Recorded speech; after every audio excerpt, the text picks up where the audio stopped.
The first time my son learned I had sold the house, he was not standing on my porch with his old key in his hand. He was sitting across from my attorney in a gray conference room, holding a folder stamped revoked access. For 40 years, that house had been his inheritance in his imagination. For 3 weeks, it had not even been mine anymore. Peter stared at the folder, then at me, and said the same thing he always said when he wanted me to feel small enough to obey. "Mom, don't be dramatic." That was the moment I knew he still did not understand. I had not become dramatic. I had become unavailable. My name is Marian Ellis. I am 73 years old, though most mornings I feel older until the kettle boils, and most evenings I feel younger if the day has not asked too much of me. I was married for 46 years to a man named Thomas, who believed in sharp pencils, clean gutters, and never buying anything on credit if patients could do the same job. He died 7 years before this story began, on a rainy April morning, holding my hand as if he were afraid I would be the one drifting away. After he passed, people told me I was strong. That is one of those words people give widows when they do not know what else to hand over. Strong. As if continuing to breathe in a house that still smelled like his shaving soap was strength instead of routine. As if paying bills, changing furnace filters, calling insurance companies, and learning how to eat dinner alone was courage instead of what survival looks like when nobody asks whether you are tired. I had 2 children. Peter, my oldest, worked in finance and spoke in polished phrases that made ordinary selfishness sound like planning. He could turn a request for money into a conversation about liquidity. He could turn my hesitation into a lecture about family asset strategy. He never raised his voice if he could make a spreadsheet do it for him. My daughter, Caroline, was softer in public. She cried easily, hugged loudly, posted pictures on holidays, and called me Mama when she needed something. She had 3 children, a busy life, and a talent for making neglect sound like exhaustion. I loved them both for most of my life without conditions. That was my first mistake. Not loving them. The mistake was believing that because my love had no conditions, their access to me should have none either. There is a difference. I learned it too late, but I did learn it. For years, I mistook being useful for being cherished. Peter called when his quarterly bonus came late, when his roof needed repair, when a business opportunity required what he called short-term flexibility. Caroline called when the children needed watching, when her car was in the shop, when her husband's hours changed, when a school fundraiser required a little help to keep up appearances. I told myself that was motherhood. I told myself this was what family did. Families helped. Families shared. Families understood. I understood so often that they stopped explaining. One Thanksgiving, 5 years after Thomas died, Peter stood in my dining room with a glass of wine and said, "Eventually, this room could make a beautiful office." I was carrying a platter of turkey. I remember the weight of it in my hands. "Eventually?" I asked. He blinked, then laughed. "You know what I mean, Mom. Someday." Caroline, who was arranging candles on the sideboard, added, "The house is too much for you anyway." Not now, obviously. But later. It would be easier if we had a plan. I smiled. I actually smiled. I said, "Let's eat before everything gets cold." That was my old voice. My old voice kept dinner warm and truth cold. Another year, Caroline dropped off her youngest 2 children for what she called a quick afternoon. She came back at nearly midnight, smelling of wine and expensive perfume. I had bathed the children, fed them, found pajamas from my emergency drawer, and slept in a chair because the youngest had a fever and kept crying for her mother. When Caroline walked in, she said, "Oh, Mama, you love having them. Don't pretend you don't." I did love having them. That was how she always won. She used something true to hide something unfair. Peter did it with money. Caroline did it with affection. And I let both of them do it because I thought if I stopped being convenient, they might stop coming. A terrible thing happens when you're lonely too long. You begin to bargain with crumbs. The folder on the attorney's table contained 26 pages. The first page revoked Peter's financial authorization. The second removed Caroline as my medical proxy. The third confirmed that my old will had been cancelled. The fourth explained the sale of the house. The fifth documented my medical capacity evaluation. The sixth outlined the caregiver scholarship fund I had created with part of the proceeds. The seventh listed dates, hospital calls, account attempts, home equity inquiries, cruise charges, and text messages that told the story my children still wanted to call a misunderstanding. Peter did not read that far at first. People rarely read evidence when they are still hoping emotion will scare it away. He looked at my attorney instead. Her name was Eleanor Price, and she had the sort of calm that made loud people discover how undignified they sounded. "Is this legal?" Peter asked. Eleanor adjusted her glasses. "Entirely." Caroline sat beside him with a tissue ball in one hand. Her eyes were red, but I had watched Caroline cry over delayed flights, chipped nail polish, and restaurant reservations, so tears had stopped being evidence to me long ago. "Mom," she whispered, "why would you do something like this without talking to us?" I looked at my daughter. Really looked. At the pearl earrings I had given her on her 40th birthday. At the handbag I had helped pay for when she said she needed to look professional for a school fundraiser. At the mouth that had once kissed my cheek before every bedtime and now trembled because a door she expected to open had been locked from the other side. "I did talk to you," I said. Peter frowned. "No, you didn't." "I did," I said again. "For years. You just called it complaining." The room went quiet. Not because they understood. Because they realized I was not using my old voice. My old voice softened everything. My old voice made room for excuses before anyone offered them. My old voice said, "I know you're busy." My old voice said, "Don't worry about me." My old voice said, "Of course you can use the card, just this once." My old voice kept the peace by surrendering one piece of myself at a time. The woman sitting in that conference room had buried that voice somewhere between a hospital bed and a bank statement. Peter opened the folder again, irritated now. "This is insane." Eleanor did not blink. "Mrs. Ellis is of sound mind. Her physician confirmed capacity. A geriatric specialist confirmed capacity. Her bank confirmed authorization changes. The property sale closed according to state law. The trust documents were properly executed." Peter's eyes flicked to me. "A geriatric specialist?" "Yes," I said. Caroline's tissue stopped moving. I smiled without warmth. "Did you think you were the only ones allowed to question my mind?" Caroline looked wounded. "Mama, that's not fair." "No," I said. "It was not fair when you told the hospital I become anxious and asked them not to overstate my condition. It was not fair when Peter told the bank he had concerns about my ability to manage financial stress after a medical event. It was not fair when you tried to make my loneliness look like confusion." Peter's face changed. Only for a second. But I saw it. He had not expected me to know about the bank call after his authorization was removed. That was the thing about my children.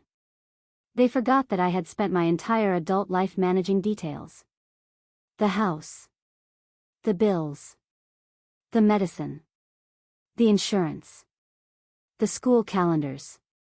The funeral arrangements. The taxes after Thomas died. They mistook my softness for ignorance.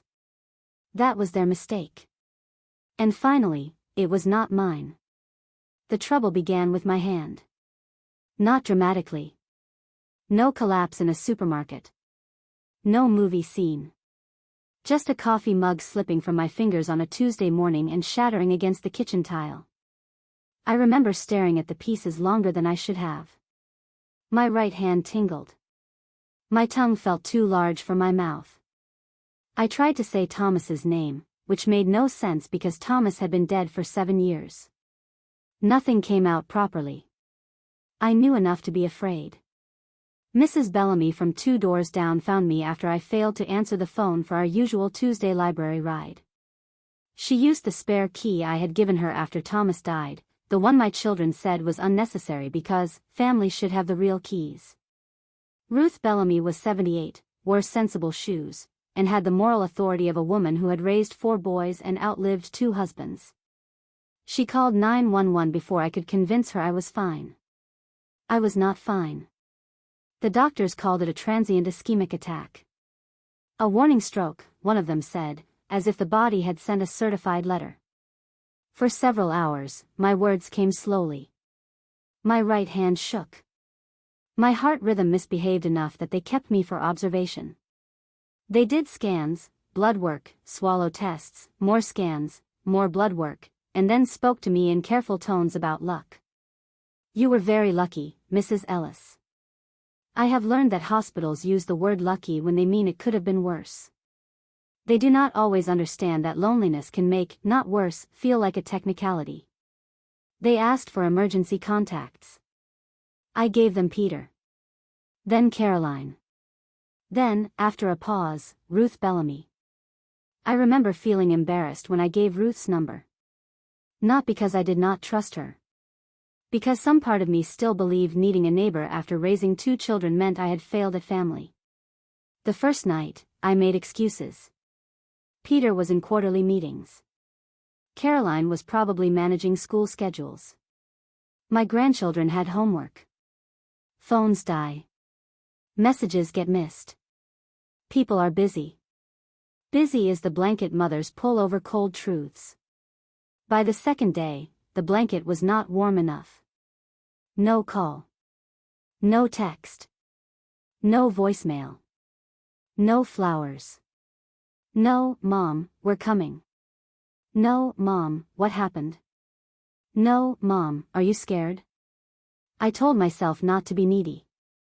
At 73 years old, lying in a hospital bed with my speech still slow and my right hand refusing to behave, I scolded myself for wanting my children. That is how deep the training goes. On the 3rd morning, a woman came into my room carrying a tablet and a cup of tea she had clearly stolen from a staff lounge. She introduced herself as Ruth Bellamy. I blinked, confused from medication. Then she smiled. Different Ruth. I'm Ruth Bellamy from Patient Advocacy. Your neighbor and I share a name, which either means we are both trustworthy or the universe lacks imagination. I laughed. It came out crooked. She placed the tea on my tray. I wanted to check on your discharge plan. I'm going home. Possibly tomorrow, if the cardiology review stays boring. Boring sounds wonderful. It does. She sat in the chair beside my bed. Do you have someone who can stay with you for the first 48 hours? My children. The answer came automatically. Ruth did not write it down. That was the first thing I noticed. She looked at me instead. Have you spoken with them? I turned my face toward the window. They're busy. Of course. She said it gently, but there was no agreement inside it. I looked back at her. Did they call? Ruth hesitated. Hospitals have many kinds of silence. This was not the silence of a person protecting privacy. It was the silence of a person deciding whether truth would hurt more now or later. Mrs. Ellis, she said, the staff made several contact attempts. My heart thudded. With Peter? With both of your listed contacts. And? She looked at the tablet. Your son's number went to voicemail twice. The mailbox was full. He returned one call yesterday evening. He did. Hope is humiliating when it rises too quickly. What did he say? Ruth's expression did not change, but something in her eyes softened in a way I did not want. He asked whether you were expected to be discharged before the weekend. I waited for more. There was no more. That's all? He also asked whether your insurance paperwork would be available through the online portal. I stared at her. My mouth felt dry. And Caroline? Ruth looked down again. Your daughter responded by text. She wrote that you sometimes become anxious in medical settings and requested that the staff not overstate the situation to extended family. There are sentences that do not sound cruel until you understand where they were placed. Caroline had not said, "I'm coming." She had not said, "Please keep me updated." She had not said, "Tell my mother I love her." She had told them not to overstate me. I was lying in a hospital bed, afraid my words might never return properly, and my daughter was managing the emotional inconvenience of my illness from a distance. Was she out of town? I asked. Ruth did not answer. "Please," I said. Ruth set the tablet down. "I do not have personal knowledge of their location." That was the answer a professional gives when a human one is pressing against her teeth. I looked away. The machines beside me beeped softly, recording facts my children had made no effort to hear. Later that afternoon, my neighbor Ruth Bellamy called my room phone. She had found the number by terrorizing the hospital switchboard until someone surrendered. "I saw Peter's post," she said after I assured her I was alive. "What post?" "Oh, Marian." That was all she said at first. I closed my eyes. "What post?" "They're on a cruise." "A cruise?" "Alaska, I think." "Peter, Caroline, the grandchildren. The whole family. There's a picture with mountains behind them. Icebergs, maybe. I don't know geography. Everyone is wearing matching blue jackets." I could picture them. Of course I could. Peter's polished smile. Caroline's hand on her daughter Emma's shoulder. The grandchildren squinting into the cold sun. A glacier behind them. A caption about making memories. I was learning how to swallow without choking while they were making memories. The betrayal did not hit all at once. The body is merciful that way. It lets the truth enter in pieces so the heart can decide whether to keep beating. First came embarrassment. Because the nurses knew. Because patient advocacy knew. Because my neighbor knew. Because strangers had watched my children not come. Then came confusion. Had I missed a message? Had I told them not to worry? Had I made myself too easy to ignore? Then came grief. Not new grief like when Thomas died. Older grief. The kind that comes when something you spent years protecting turns around and shows you it was never alive in the way you believed. Still, I defended them. They probably booked it months ago, I told Ruth Bellamy from Patient Advocacy when she returned with discharge papers. She said, "Perhaps. Families make plans." They do. It's hard to cancel. Sometimes. Peter has work pressure. Caroline has the children. I don't want to be the reason everyone loses money.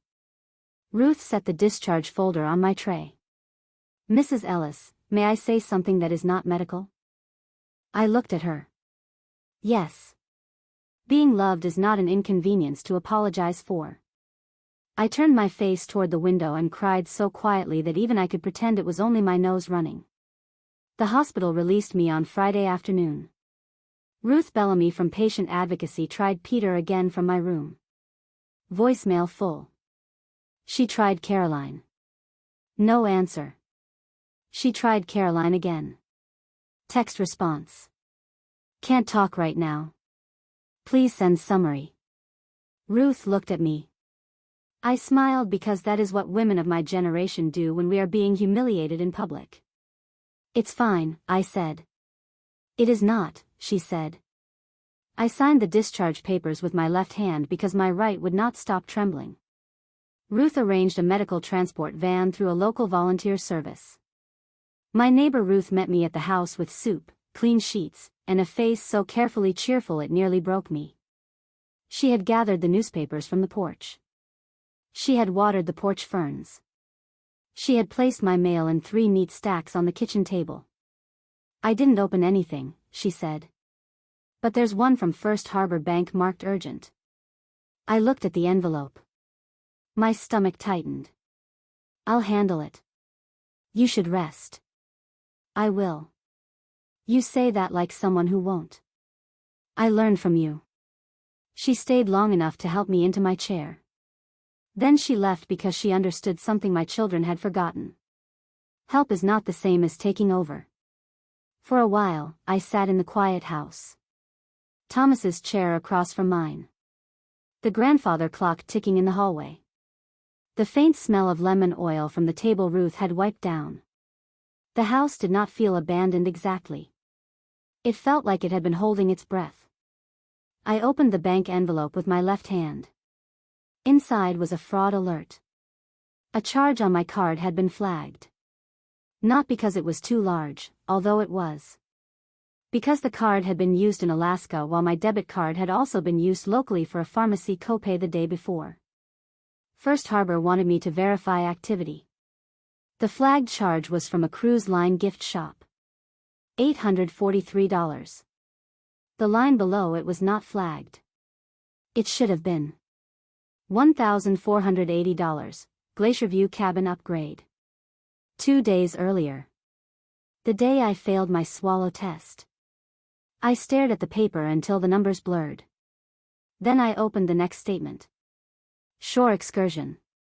Juneau. Spa package. Family dining upgrade. Premium beverage plan. Onboard boutique. One charge after another, all on the card Peter still held as an authorized user. Years ago, I had added him to the account after Thomas died. It was supposed to be for emergencies. Real emergencies. If I fell. If the furnace failed. If property taxes came due while I was in the hospital. If something happened and my son needed to handle things quickly. I had handed him a key and called it trust. He had used it like a wallet. I took out a notebook. My hand shook, so I wrote slowly. June 11th. $1,480. Glacier View cabin upgrade. I was being told the right side of my face might recover fully. June 12th. $620. Whale watching excursion. Ruth Bellamy was asking whether anyone could drive me home. June 13th. $2,300. Family dining package. I was signing forms with the wrong hand. June 14th. $843. Gift shop. I was learning how slowly a house can feel empty. I did not cry then. That frightened me later. The absence of tears can be its own warning. I simply wrote. Line after line. Date beside date. Their trip beside my illness. Their ease beside my fear. Receipts are brutal because they do not care what anyone meant. The bank opened at 9 the next morning. I was there at 9:15. My neighbor Ruth drove me and sat in the waiting area knitting something purple with the concentration of a bodyguard. The branch manager was a man named Luis Alvarez. I had known him for 12 years in the way small-town customers know bank managers. We discussed interest rates, CD renewals, and the weather. He had sent a condolence card after Thomas died. When he saw me walking in with a cane, his face changed. Mrs. Ellis. I need to remove an authorized user. His expression became professional. Of course. Let's step into my office. He closed the door. I placed the statements on his desk. My son used my credit card while I was hospitalized. Luis looked at the charges. His jaw tightened, then relaxed with effort. Did you authorize these? No. Has he used the card for personal expenses before? I opened my mouth. Closed it. That is the problem with gradual exploitation. At first, it hides inside reasonable favors. A hotel deposit for a family emergency. A school expense for a grandchild. A flight change when Peter said his reimbursement would take 2 weeks. Caroline's dental bill when she cried and said the insurance mistake was not her fault. Each one came with a promise. I'll pay you back. This is temporary. You know we're good for it. It's just easier if we use your card. Easier. That word had cost me thousands of dollars. Yes, I said finally. But not like this. Luis nodded. He did not scold. Good bankers do not scold older women for trusting their children. They simply begin closing doors. We can remove him today. We can also issue a new card number and dispute recent charges if you choose. If I dispute them, will he be contacted? Likely. I thought of Peter on a ship, looking at glaciers while the bank informed him his mother had interrupted the view. Good. Louise typed. Forms printed. I signed. My right hand still struggled, but it signed well enough to revoke access. Then Louise hesitated. Mrs. Ellis, there is another matter. I looked up. He turned his monitor slightly, then stopped as if deciding against showing me too much too quickly. Your son called 2 days ago. My body went cold. About the card? No. About your home. My home? He asked general questions about whether a temporary home equity line could be opened if a parent's care expenses increased after a medical event. The office seemed to tilt. Louise continued carefully. He did not submit an application. He did not have authority. I told him any such request would require you to be present, competent, and fully consenting. I heard the words. I understood each one. But their meaning came slower. Peter had not been wondering how to come home. He had been wondering how to borrow against the roof over my head. Did he say why? Louise looked down. He used the phrase temporary liquidity. Of course he did. Peter could put a silk tie on theft. Temporary liquidity. That was when something inside me finally stopped reaching for excuses. Not shattered. Not exploded. Stopped. I thought they had spent my money because they forgot I was in pain. Then Louise showed me the note. Peter had asked about using my home equity if my care became a long-term expense. That was the first time I understood. They had not just left me behind. They had begun spending the version of me they expected to inherit. Peter called the bank 2 hours after his access was removed. Louise told me later. Not the details he was not allowed to share. Just enough. Peter claimed there had been a misunderstanding. He said I was recovering from a neurological event. He said I was under emotional strain. He asked whether the removal of his authorization could be paused until family support was clarified. Family support. That was what he called his access to my money. Louise told him the account holder had appeared in person, presented identification, signed the forms, and demonstrated full understanding of the request. Peter asked to speak to a supervisor. The supervisor said the same thing. Then Peter called me. I did not answer. He called again. And again. Then came the text. Mom, please call me before you make decisions you don't understand.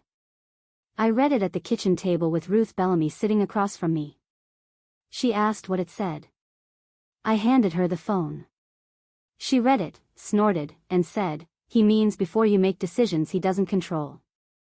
That was the first time I laughed after the hospital. It hurt my chest. But it was laughter. Caroline called the next morning. Her voice was soft. Too soft. Mama, Peter told me you went to the bank. Yes. We're worried. No, Caroline. You're informed. A pause. You had a health scare. Big decisions should wait. Big decisions were already being made. I simply joined them. What does that mean? It means I know about the cruise charges. Silence. Then a small inhale. Mama. And the hospital contact log. Another silence.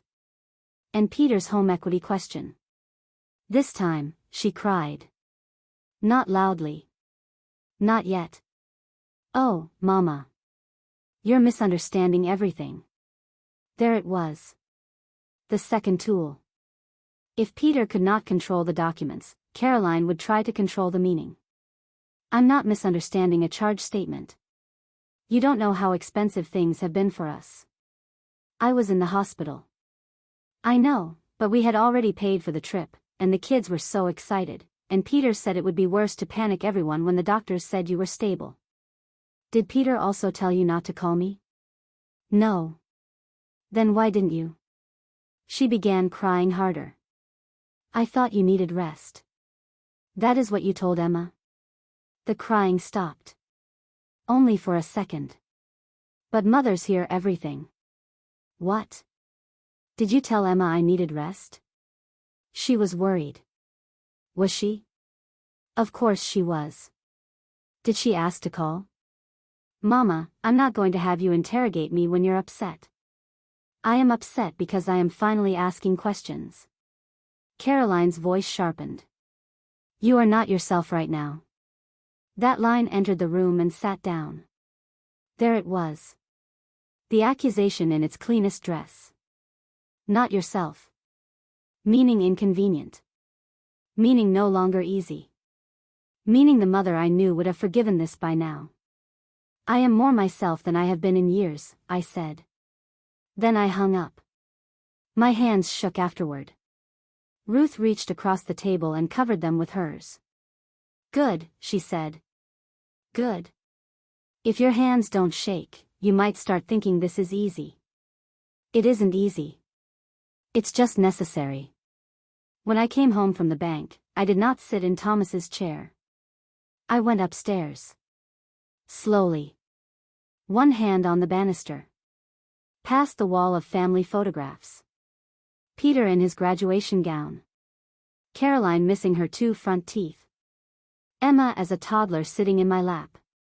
Thomas holding a birthday cake with too many candles and not enough balance.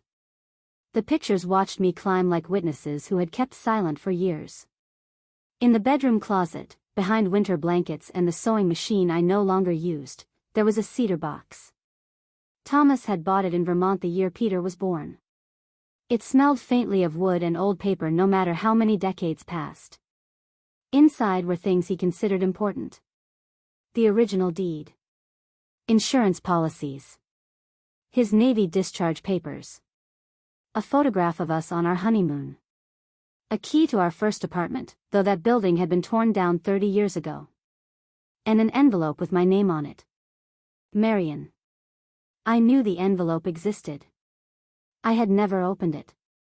Thomas gave it to me the year before he died, during one of those quiet evenings when the television was on but neither of us was watching. If something happens to me, he said, read this when the house feels too full of other people's opinions. I told him not to be morbid. He said, I'm being practical. Thomas believed practicality was romance wearing work clothes. Now, sitting on the edge of our bed with hospital bruises still on my arm, I opened the envelope. His handwriting was smaller than I remembered. My Marian. If you are reading this, then I am not there to be stubborn for you, so you will have to do it yourself. Do not let Peter turn concern into control. Do not let Caroline turn tears into permission. They are our children, and I love them. But love does not mean pretending not to see what people become when they believe you will always absorb the cost. The house is yours after me. Not theirs. Not yet.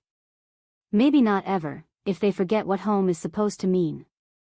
Do not let the house become the only reason they come home. I read that line 3 times. Do not let the house become the only reason they come home. Then I folded the letter, pressed it to my chest, and cried the way I had not cried in the hospital.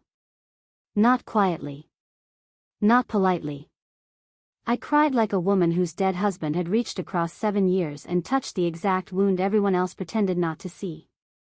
For decades, I had believed Thomas was too hard on the children. He noticed things I excused. Peter's calculations. Caroline's convenient affection. The way they visited more often before tax bills, tuition deadlines, medical renewals, school trips, home repairs. The way they spoke about, eventually, when looking around the dining room. Eventually, that table will be perfect for Caroline's house. Eventually, Peter can convert the upstairs into an office. Eventually, the grandchildren will love having this place for holidays. Eventually. A word that made me sound dead while I was still serving pie. I put Thomas's letter back in the envelope. Then I called Eleanor Price. I found her through the hospital patient advocate. Ruth Bellamy had written the name on the back of a discharge instruction sheet, quietly, as if handing me contraband. Elder law attorney. Good. Direct. Not easily impressed by adult children. I called at 4 that afternoon. Her receptionist asked what kind of matter I needed help with. I said, I need to stop being useful.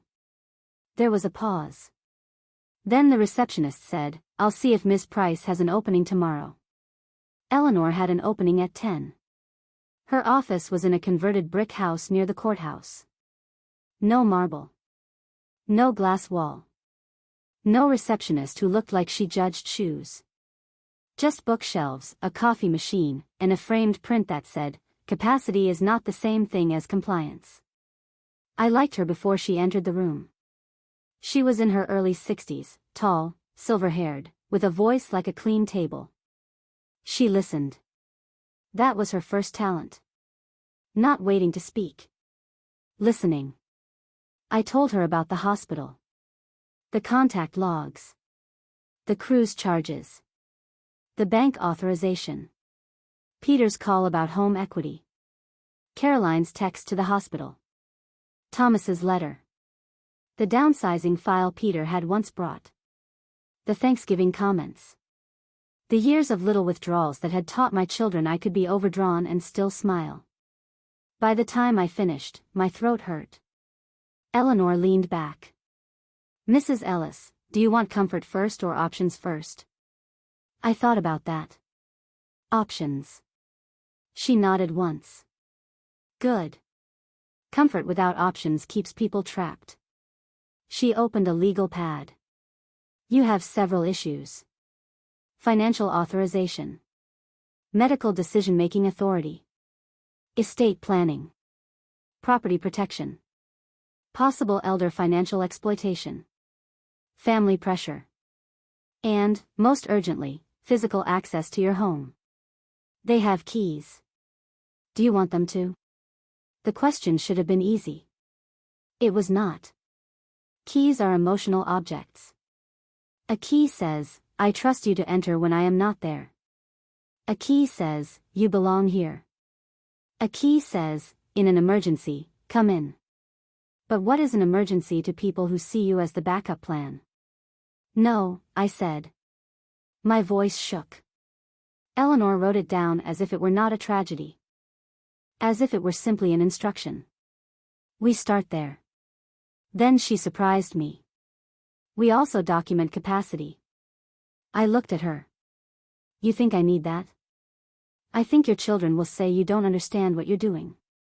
I prefer to close doors before people run through them. That was how I found myself sitting across from Dr. Elaine Mercer, a geriatric psychiatrist, 3 days later, answering questions about dates, medications, finances, family history, and why I wanted to change my estate plan. Not because I was confused. Because I was not confused, and Eleanor wanted proof. Dr. Mercer was kind but not soft. She asked why I had waited so long. I told her the truth. Because I was afraid if I stopped giving, they would stop coming. And now? Now I know they had already stopped coming for me. She wrote something down. Do you understand that changing your will may permanently affect your relationship with your children? Yes. Do you understand the value of your property? Yes. Do you understand who might normally expect to inherit from you? Yes. Do you wish to exclude them because you are angry? I sat with that. Anger was there. Of course it was. But anger was not the foundation. No, I said. I wish to exclude them because they have treated my age, my illness, and my home as resources to manage instead of signs that I needed care. I am angry about that. But I am not confused about it. Dr. Mercer looked at me for a long time. Then she nodded. Later, Eleanor called the evaluation beautifully inconvenient. Inconvenient to whom? I asked. To anyone hoping to portray you as a frail woman under influence. I liked that. Beautifully inconvenient. Over the next 10 days, my life became paperwork. Not dramatic paperwork. Quiet paperwork. The kind that changes everything without raising its voice. I removed Peter as authorized user from every account. I changed passwords. I closed one credit card completely. I opened a new checking account at a different bank. I revoked the old durable power of attorney that named Peter. I removed Caroline as medical proxy. I named Ruth Bellamy, my neighbor, as temporary healthcare contact, with her permission and a speech from her about how she would not let me die simply because my children were fools. I updated my beneficiary forms. I changed the locks. That part came on a Thursday. The locksmith was a woman named Dana with cropped hair and a tool belt that looked better organized than most kitchens. She asked how many copies I wanted. For the first time in my life, I did not say, one for Peter and one for Caroline. I said, just mine. The word felt small. Then it felt enormous. Dana looked at me. Just one? One for me. One for Ruth Bellamy across the street. No others. She nodded. No others. As she worked, the sound of the drill filled the house. It should have sounded harsh. It sounded clean. Every lock she removed had a history. Peter coming in without knocking because he said knocking at his mother's house felt silly. Caroline dropping off laundry for the children because her machine broke again. Grandchildren running in during holidays. Thomas carrying groceries through the back door.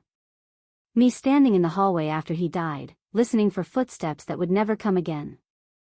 Dana handed me the new keys in a paper envelope. They'll feel stiff for a few days, she said. So will I replied. She laughed. I did not. The house came last. Eleanor did not pressure me. Good attorneys know which decisions belong to law and which belong to grief. At first, I told her I wanted to keep it. The house was Thomas. The house was Christmas mornings. The house was pencil marks on the pantry door showing Peter and Caroline's height. The house was the rose bush Thomas planted after our first miscarriage. The house was my life made visible. Eleanor listened. Then she said, a house can hold memory. It should not hold you hostage. That night, I walked room to room. Not as a stranger. As a woman saying goodbye to versions of herself. In the dining room, I saw Thanksgiving tables where I had cooked for 2 days while Peter checked football scores and Caroline scrolled her phone. In the guest room, I saw grandchildren sleeping in piles of blankets after Caroline said hotels were too expensive. In the kitchen, I saw myself writing checks. Peter's emergency. Caroline's emergency. School emergencies. Car repairs. Medical copays. Business investments. Temporary help. Just until Friday. Just until reimbursement clears.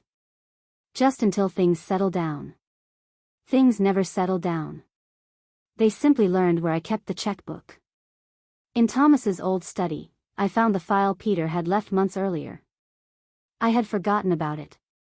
He had brought it over under the language of helping me organize for the future. A downsizing brochure. A senior living comparison sheet. A handwritten note in Peter's tight, efficient script. If mom resists, frame as safety. I sat down slowly. If mom resists. Frame as safety. That was not concern. That was strategy. I called Eleanor the next morning. I want to sell the house, I said. Are you sure? No. That's honest. I'm sure enough. We did not sell it to the highest bidder. That surprised Peter later. He assumed every decision was about maximizing value because that is how he measured love when it flowed toward him. Eleanor connected me with a community housing foundation that bought older homes for renovation and placement into a shared equity program for caregivers, teachers, and hospital workers who could not afford the town they served. Their offer was fair, not extravagant. I accepted. Part of the proceeds went into my new living arrangement. Part went into secure accounts. Part funded the Ellis Companion Scholarship, for training volunteer patient companions to sit with older adults who had no family present during hospital stays. That was Ruth Bellamy's idea. "If your children won't sit by the bed," she said, "we'll fund people who will." I cried when she said it. Then I wrote the check. The sale did not move as smoothly as Peter later imagined. Nothing important ever does. 2 days after the purchase agreement was signed, Peter called the realtor. He introduced himself as Marian Ellis's financial contact. The realtor, bless her procedural heart, asked for paperwork. Peter had none. Then he said I was recovering from a neurological event. The realtor called Eleanor. Eleanor called me. I said, "Proceed." Peter then emailed Eleanor directly, copying Caroline, asking for a family review period before irreversible asset movement. Eleanor replied with 6 words. "Mrs. Ellis has already reviewed it." Peter did not like that. He sent another email, longer this time, using phrases like elder vulnerability, family transparency, and preservation of intergenerational property. Eleanor forwarded it to me with no comment. I read it twice. Then I wrote back to her. "Tell him the house is not a generation. It is a property I paid taxes on." Eleanor replied, "May I make that more polite?" I wrote, "If you must." Her version was longer, but the meaning survived. Caroline tried a different path. She called Ruth Bellamy. My neighbor Ruth. Caroline had never called Ruth before in her life except once to ask whether she had seen a package on my porch. Now suddenly Ruth was Mrs. Bellamy, and such a trusted friend of Mom's. Ruth put her on speaker and mouthed, "Listen to this." Caroline said, "We're concerned someone is influencing her." Ruth looked at me across the table and rolled her eyes so hard I worried for her blood pressure. Then she said, "Yes, dear." Her doctors, her attorney, her bank, and finally her common sense. Caroline hung up. I should not have laughed. I did anyway. The sale closed on a Wednesday. Rain that morning. Of course. I signed the final papers with my right hand this time. It still trembled. But less. When the house was no longer mine, I expected to feel erased. Instead, I felt strangely outlined. As if selling it had drawn the boundary of me more clearly. I packed slowly. Not everything. Only what belonged to my life, not to the performance of family. Thomas's cedar box. The quilt my mother made. 3 photographs, Thomas laughing with sawdust in his hair, Emma as a baby asleep on my chest, and Peter and Caroline before they learned to measure me. I kept Caroline's kindergarten drawing of our house with smoke curling from the chimney and all of us standing outside holding hands. I kept Peter's first Father's Day card to Thomas, written backward in green crayon. I kept evidence that they had once been children before they became creditors of my guilt. I did not keep the china Caroline had already described as basically hers. I did not keep Thomas's desk Peter wanted. I donated both. When the house emptied, it did not feel hollow. It felt honest. The children came back from the cruise 4 days after the closing. I was already gone. Not to the sea. That would have been too poetic, and I had no patience left for poetry that required stairs. I moved into a lakeside co-op for widows and retired women called Willowmere. Small apartment. Wide doorways. A garden path. A dining room where nobody asked why you were eating alone because everyone knew alone was not the same as lonely. My first night there, I slept for 9 hours. I had not slept 9 hours since Thomas died. Peter called 43 times the day he found out. Caroline called 26. Texts came next. "Mom, call me now. This is not funny. Where are you? We need to talk. You can't just sell the house. Did someone pressure you? Are you confused? Please don't do this to the kids." That last one nearly made me answer. Not because of Caroline. Because of Emma. Emma was 16, Caroline's oldest. Thoughtful. Watchful. The kind of girl who noticed when adults changed subjects. I had not heard from her during the hospital stay. That hurt too, but differently. Teenagers live inside the stories their parents give them. I did not yet know what story she had been given. So I waited. Eleanor sent Peter and Caroline formal notice of the trust review meeting scheduled for the following Thursday. She called it a family access review. I called it the day the locks clicked shut. Peter arrived first. He wore a navy suit and the expression of a man prepared to be reasonable until reason failed to obey him. Caroline arrived 10 minutes later, sunglasses on despite the gray sky. Her face was pale. Her hands shook when she removed the glasses. They hugged me. I allowed it. That is important. Allowing contact is not the same as surrendering control. Peter smelled like expensive soap and airplane air. Caroline smelled like perfume and panic. "Mom," she whispered into my shoulder, "we were so worried." I pulled back. "No, Caroline. You were surprised." She flinched. "Good. Not because I wanted to hurt her. Because accuracy matters when people have survived for years on blurred language." We sat around Eleanor's conference table. Peter placed a folder in front of him. He had brought his own documents, of course. Copies of old estate plans, tax summaries, possibly printouts proving that what I had done inconvenienced him. Caroline brought tissues. I brought Thomas's cedar box. Eleanor began. "This meeting is not a negotiation. Mrs. Ellis agreed to be present so that changes already completed could be explained clearly. She is not requesting approval." Peter leaned forward. "With respect, I think we need to slow down. Mom had a medical event. These are major decisions." "With respect," Eleanor said, "Mrs. Ellis made these decisions after medical evaluation confirmed capacity. I'm not saying she's incompetent." "No," Eleanor said. "You're implying it carefully." Caroline looked at me. "Mama, we just want to understand." "That will be new," I said. Peter sighed. "See, this is what I mean.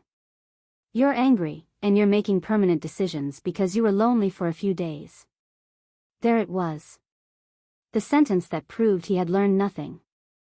I looked at my son, the boy I once held through croup, the teenager I drove to debate tournaments, the man who now wanted to reduce my hospital bed to mood. "No, Peter," I said. "I am making permanent decisions because you treated my survival like a scheduling inconvenience." He opened his mouth. I raised one hand. "Not dramatically. Enough. I am not finished." He closed it. That was new. Eleanor slid the first document forward. Hospital contact log. Peter's eyes moved across the page. Attempt 1. Attempt 2. Voicemail full. Caroline's text. Peter's return call. Discharge estimate. Insurance paperwork. Caroline whispered, "We didn't know they were logging everything." I turned to her. "That is an interesting thing to be sorry about." Her eyes filled. "We thought you understood." "You always understood." I had expected that line. Maybe not the exact words, but the shape of it. They had built whole lives around my understanding. "That was the problem," I said. "I understood so often that you stopped explaining." Eleanor slid the next page forward. Credit card timeline. Alaska cruise charges. Dates matched to hospital notes. Peter's jaw tightened. "I intended to reimburse you." "When?" "When we got back." "You got back after the fraud alert." "That's unfair." Receipts are often unfair to intentions. Caroline began crying. Softly at first. Then harder when she realized no one was moving to comfort her. "Mama, the kids were so excited. We had planned it for months. We didn't know you were going to end up in the hospital." I looked at my daughter. Neither did I. She covered her mouth. I continued. Do you know what I remember most from that hospital room? Not the machines. Not the tests. Not even being afraid I would not speak normally again. I remember apologizing for wanting you. Caroline shook her head. No. Yes. I lay there trying to make myself less of a burden so you could enjoy your trip. Peter looked down. Not in shame. In strategy. I knew the difference now. Eleanor slid the bank note forward. Home equity inquiry. Temporary liquidity. Peter's face changed. Only for a second. But I saw it. What is this? I asked. He did not answer. I know what it is, I said.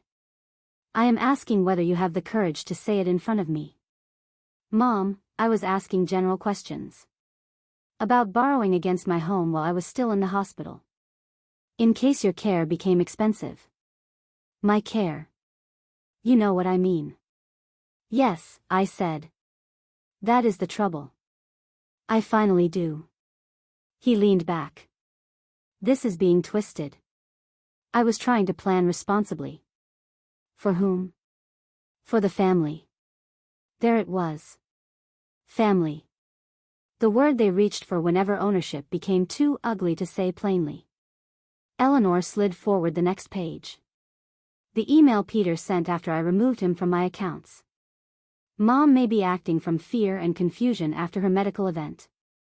I request temporary pause on major account changes until family support can be clarified. Peter's face reddened. Caroline looked at him. You sent that? He snapped. I was trying to protect her. I laughed once. It was not a kind laugh. No, Peter. You were trying to protect your access. Eleanor slid forward the capacity evaluation. Dr. Elaine Mercer's report. Clear language. Clear conclusion.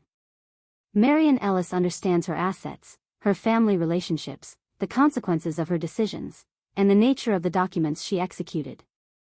Peter read it in silence. Caroline looked smaller. Not sorry yet. But smaller. Then Eleanor slid forward the downsizing note. If Mom resists, frame as safety. For the first time, Peter looked truly cornered. That was taken out of context. What was the context? I asked. He did not answer. I turned to Caroline. Did you know about this? She wiped her face. Peter said we needed to think ahead. I was alive. We know that. No, I said. You knew it technically. You forgot it emotionally. The room went still again. I opened Thomas's cedar box. Peter and Caroline both looked at it. They knew the box. They had seen it on the top shelf of our closet, but neither had asked what was inside. Why would they? It belonged to the years before things could be claimed. I removed Thomas's letter. My husband wrote this before he died. Caroline began crying harder. Peter looked uncomfortable, as if his father's presence had entered the room and complicated his argument. I read only one line. Do not let the house become the only reason they come home. Silence. Not empty silence. Full silence. The kind that presses against guilty people until they either confess or attack. Peter chose attack. Dad would never have wanted this. I folded the letter carefully. You do not get to borrow his voice to spend what he left me. Peter's face reddened. Caroline whispered, we loved Dad. Yes, I said. And he loved you. But he saw you more clearly than I did. That one hurt them. I saw it. It hurt me too. Truth is not painless because it is deserved. Eleanor slid the final documents forward. Revoked authorizations. Updated medical proxy. Updated will. Property sale. Trust transfer. Scholarship fund. Peter stared at the pages. You gave the house money away? Some of it. To strangers? To patient companion training and caregiver scholarships. That should have stayed in the family. I looked at him. It will help people who act like family. Caroline lifted her head. What about your grandchildren? There it was. The only question that still had teeth. What about them? I asked softly. They love you. I love them. Then why punish them? I am not punishing them. I am refusing to let you use them as a bridge back to my accounts. She recoiled. That's cruel. No. Cruel was telling your daughter I needed rest while I was waiting for someone to call. Caroline froze. So she knew. Or at least she knew enough. I saw it. Emma asked about me, didn't she? Caroline's tears stopped too quickly. She didn't want to bother you. Did she say that, or did you? Caroline looked away. There are answers people give with their necks. I nodded. Thank you. For what? She whispered. For finally confirming the part one had hoped was not true. Peter slapped his palm lightly on the table. This has gone far enough. We are not criminals. We are your children. We made mistakes. We should have called more. Fine. We should have handled the card differently. Fine. But selling the house, cutting us out, humiliating us with lawyers, this is disproportionate. I listened.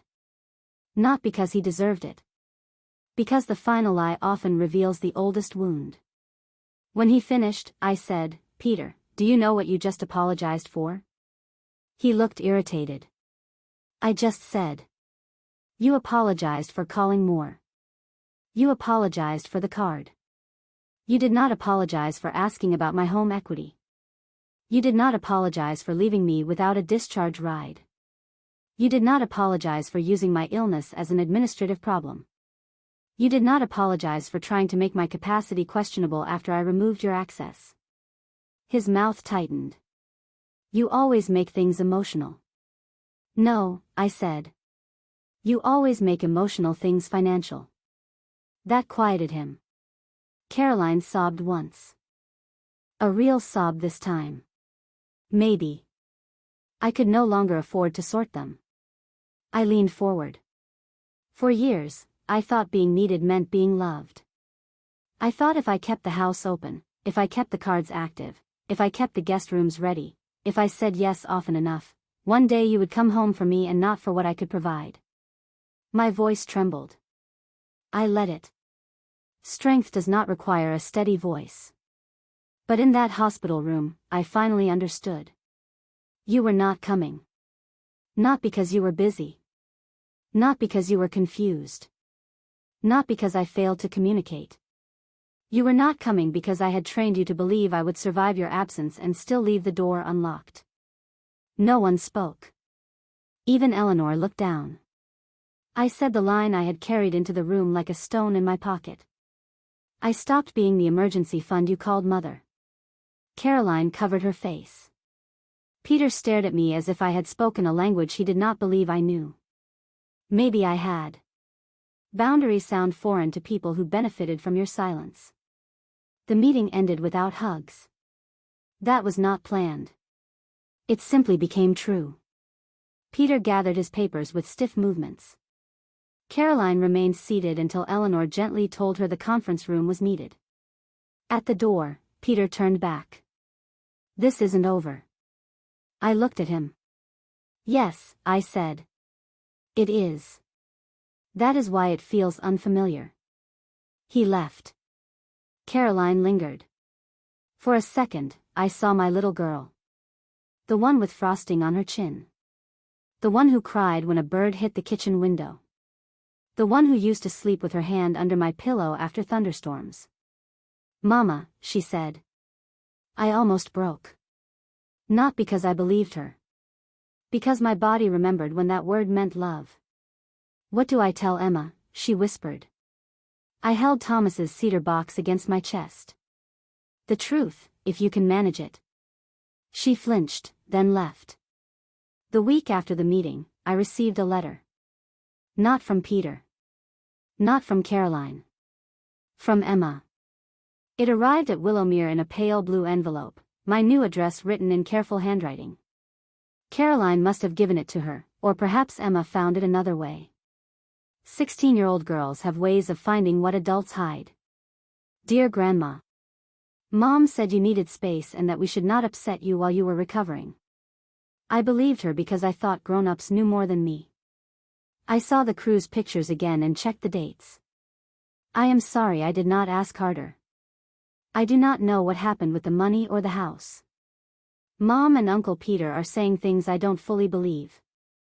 I just wanted you to know that I did want to call you. I thought I was being respectful by not bothering you. I miss baking with you. I still have the recipe card you wrote for apple cake. You don't have to answer. Love. Emma. I read the letter 3 times. Then I put it in Thomas's cedar box.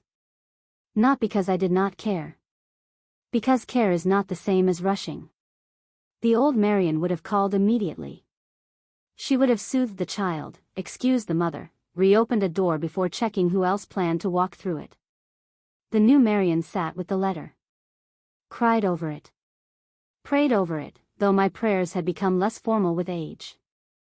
Then placed it beside Thomas's warning and let both truths share the same box. Emma had been misled. Emma had also been absent. Both could be true. I would answer one day. Not because Caroline deserved a bridge. Because Emma might deserve a window. Willowmere was not the ending I expected for myself. I thought I would die in the house Thomas and I built. I thought my children would come for holidays. I thought grandchildren would fight over pie. I thought the walls would hold me until my last breath. But life is not a contract with memory. The co-op apartment had 2 rooms, a small kitchen, wide windows, and a view of the lake if I leaned slightly to the left. My neighbor across the hall, Joanne, had been a school principal and still corrected grammar on community flyers. Downstairs, Mr. Feld kept tomatoes in pots and treated them like employees. On Thursdays, a group of us folded newsletters for the hospital companion program. The first time I volunteered as a patient companion, I sat beside a woman named Lila who was 81 and waiting for biopsy results. Her son lived in Arizona. Her daughter was not good with hospitals. That was how Lila phrased it. Not good with hospitals. I knew translation when I heard it. I sat with her for 3 hours. We talked about soup. Her first job. The terrible wallpaper in her daughter's childhood bedroom. At one point, she fell asleep with the television on mute. I stayed. When she woke, she looked startled. You're still here? Yes. You didn't have to be. I know. Her eyes filled. That was when I understood what the scholarship fund really was. Not generosity. Repair. Not of my children. Of the place their absence had torn open. Peter continued to call for several weeks. Then less. Then through his attorney once, implying concerns about undue influence. Eleanor Price replied with medical capacity statements, bank records, and a sentence so crisp I considered framing it. Mrs. Ellis is not isolated, she is protected. Caroline sent longer messages. Some apologetic. Some defensive. Some full of memories she had not valued when they were available. I answered none of them at first. Not because silence is always noble. Sometimes silence is simply the only way to stop bleeding. In October, I answered Emma. Dear Emma. I received your letter. I believe you. That does not make everything simple, but it makes something possible. I am recovering. I live at Willowmere now. There is a lake, and the geese are rude. If you still want to bake apple cake, we can choose a Saturday in November. Just you. Love. Grandma. I mailed it before I could overthink it. Emma came on a cold Saturday wearing a sweater too thin for the wind and the face of a girl carrying other people's shame in her backpack. She stood in my doorway and did not move. I did not pull her in. I opened my arms. She stepped into them. She cried without speaking for almost a minute. "I'm sorry," she whispered. "I know. I should have called." "Yes." She pulled back, startled. I touched her cheek. "Love can forgive. It should not erase truth." She nodded slowly. That day, we baked apple cake. She told me her mother and Peter were still angry. Peter said I had been manipulated by strangers. Caroline said I was punishing everyone. Emma said she did not know what to believe anymore. I gave her flour to sift. "Believe records when people argue about feelings," I said. "Believe behavior when people argue about intentions."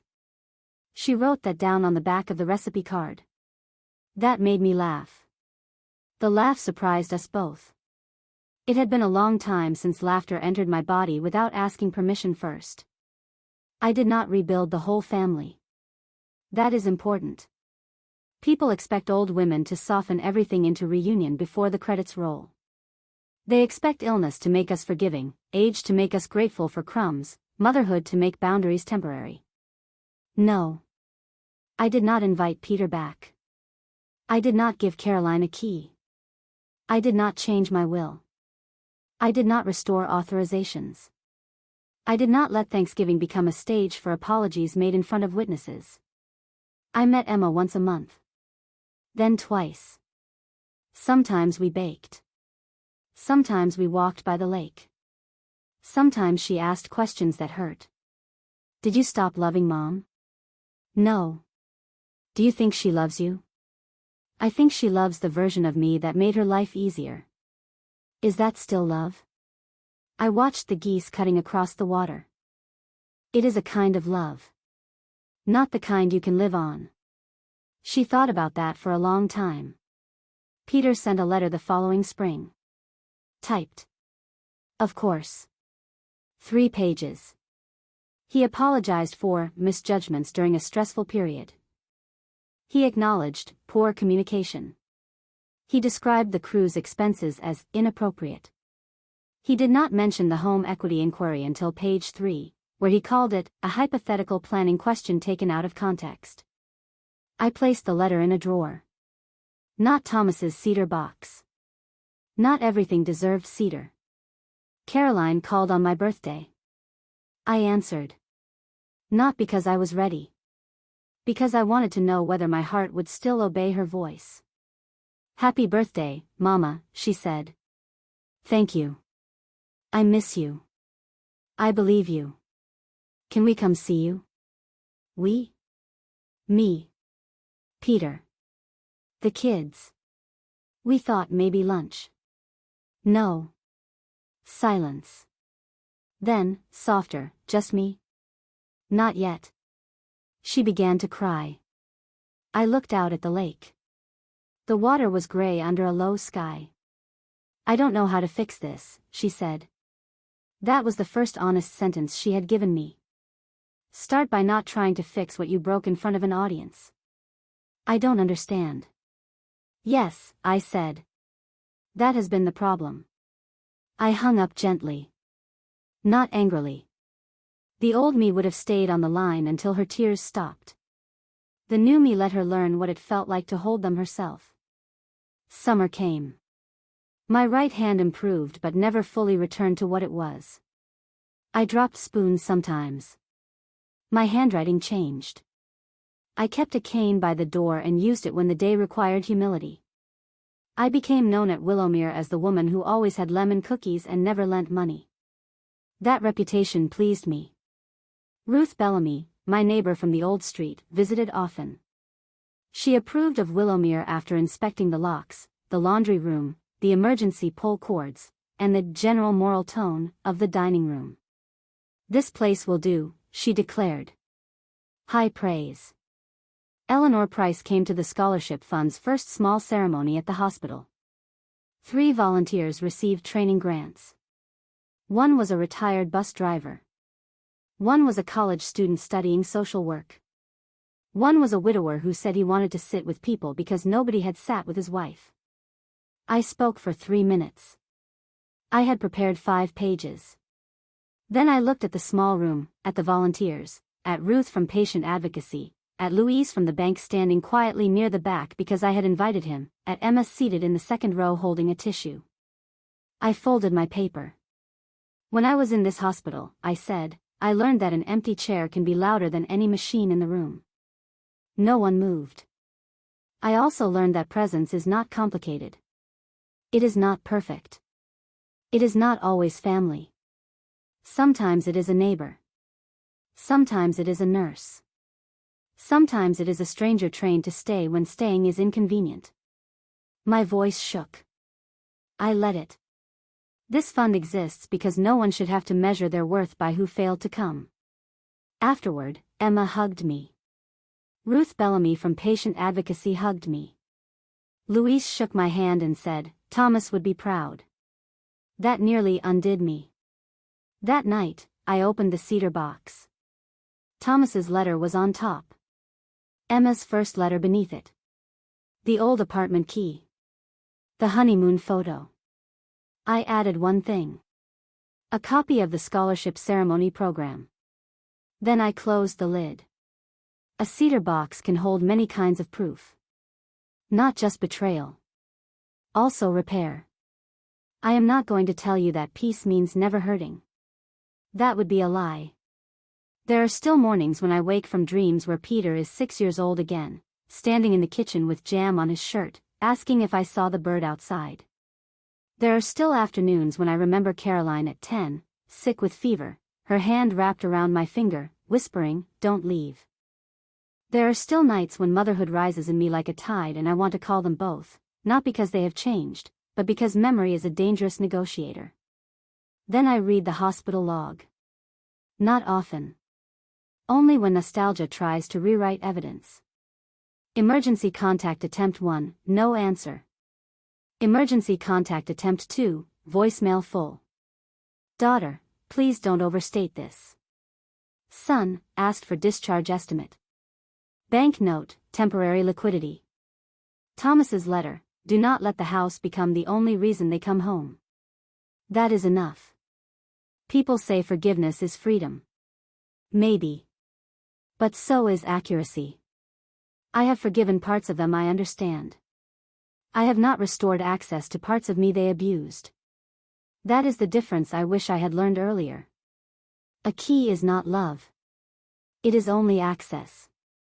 And access should belong to people who know what it means to enter gently. I live now in a place where no one has my key unless I choose them. My apartment is smaller than the house, but I breathe better inside it. There is a blue chair by the window where I drink tea. There is a shelf for Thomas's cedar box. There is a hook by the door for my coat and cane. There are lemon cookies in the tin for Emma when she visits. There is no guest room waiting for people who confuse inheritance with affection. Sometimes I walk down to the lake in the evening. The path is smooth, the benches are placed at sensible distances, and the geese remain rude no matter how politely I address them. I sit and watch the water change color. Gold. Gray. Silver. Blue. On clear evenings, the whole sky seems to lower itself into the lake, as if even heaven needs somewhere to rest. I think about the house sometimes. The old one. I heard from the foundation that a nurse and her 2 children moved in after the renovation. She works nights at the hospital. Her children planted marigolds near the porch. That news did not hurt the way I expected. A house should hold people who come home to each other. Mine finally does again. Just not for the people who assumed it would wait forever. Peter has not accepted that. Caroline is beginning to. Emma should not have had to. And me? I am learning. Slowly. At 73 years old, with a changed signature and a new lock, I am learning that leaving is not always abandonment. Sometimes leaving is the first honest answer after a lifetime of being available to people who only called it love when it benefited them. I did not lose my family in that hospital room. I found out which doors had been empty for years.